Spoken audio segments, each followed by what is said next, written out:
one thing for a game producer to try and put into a game what they think is realistic. For us, that's not acceptable.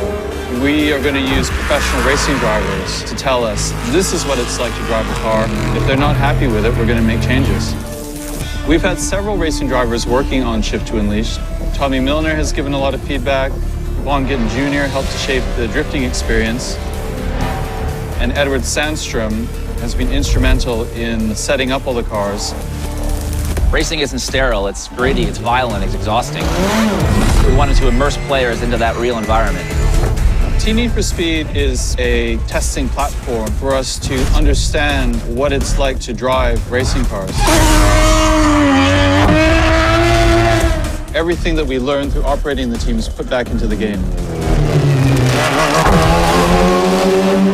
Nobody ever gets to experience my cars but me, and that's something that I've always wanted other people to get to experience. You know, it's kind of hard to just grab somebody and say, here, jump in this 1,400 horsepower all-wheel drive maniac machine.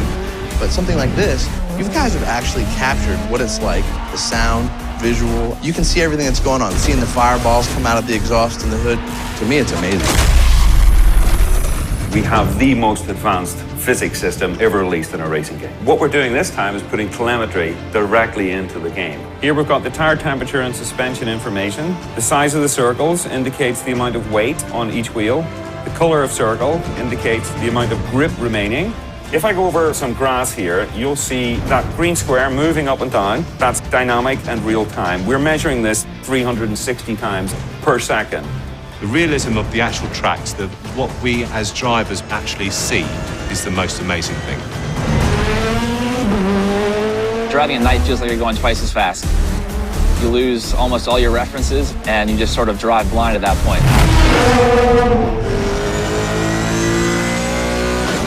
Shift 2 Unleashed has an incredible new view. It's called the Helmet Cam. Definitely realistic feature of the game. And the biggest part of that, I think, is the head movement and the look to the apex, which if you look at Helmet Cam video, you'll see that's the same motions.